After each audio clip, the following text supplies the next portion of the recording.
I thought it was about fraud. That's the only explanation my mind could accept while I stood in the back of the repair shop, watching Imran turn my husband's phone toward me.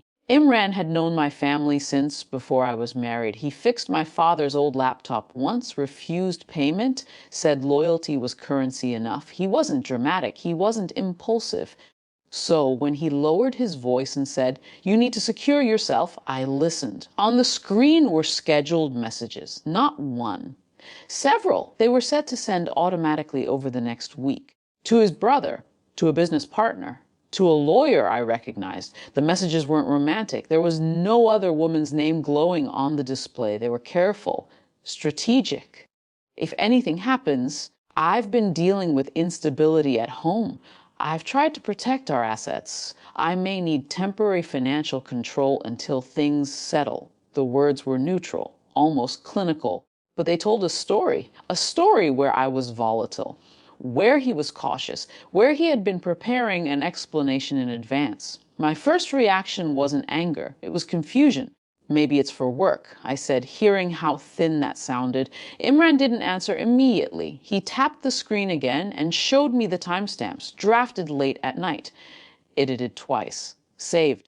Scheduled. This wasn't work. This was contingency. If he wanted these hidden, Imran said quietly, I shouldn't have brought it in unlocked. He didn't accuse my husband of anything illegal. He didn't speculate, he simply stated the obvious. If those send, he added, you'll be reacting to a version of events that's already been distributed. That sentence landed. I wasn't being cheated on. I was being positioned. For months, my husband had been correcting me in small ways, telling me I misunderstood finances, suggesting I was too reactive during disagreements, advising me to calm down in front of others. I had thought it was personality friction, marriage strain, but the messages suggested something else, documentation in advance. A narrative prepared before an exit.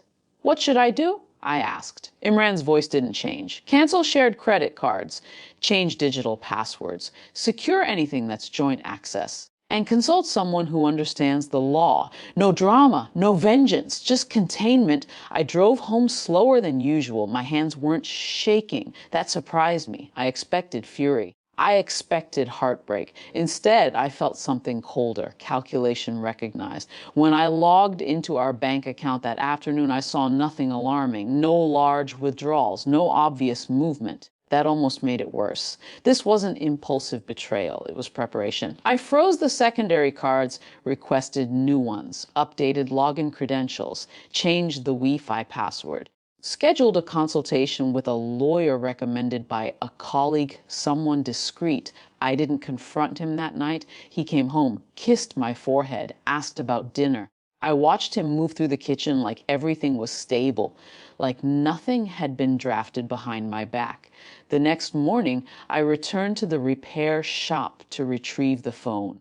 Imran handed it to me with a printed copy of what he had seen, time-stamped, signed, notarized by a neighboring office he trusted. "You didn't ask for this," he said, "but if he tries to shift the story, you won't be empty-handed." That was the moment control shifted. Not when I changed the locks, not when I froze the cards, when documentation existed outside of his version. 3 days later, he tried to initiate a conversation. "I think we need space," he began carefully. "Things have been unstable. There it was. I let him finish. When he paused, waiting for my reaction, I placed the folder on the table between us. No accusations, no raised voice, just paper. "I took your phone for repair," I said evenly. "Your scheduled messages were found." Silence expanded across the room. He didn't deny it immediately. That told me enough. They were precautionary. He said finally, "in case you overreacted to something." The irony almost made me smile. I didn't overreact, I replied. I prepared. I told him the cards were frozen. The locks would be changed by evening. A legal consultation was already scheduled. His face shifted, not into rage, but into recalculation. He had expected defense. He had expected pleading. He had expected to control timing. Instead, he found himself responding. That afternoon, a locksmith arrived. I had arranged it while he was at work. It wasn't theatrical. It wasn't humiliating. It was procedural. When he came home and realized his key no longer worked, he called me. I think there's been a mistake.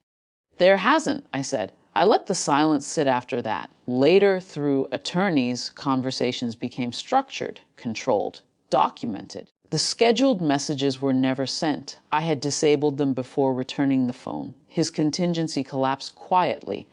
What surprised me most was the absence of triumph. There was no celebration, just a steady awareness that something fundamental had been revealed. He hadn't betrayed me through passion.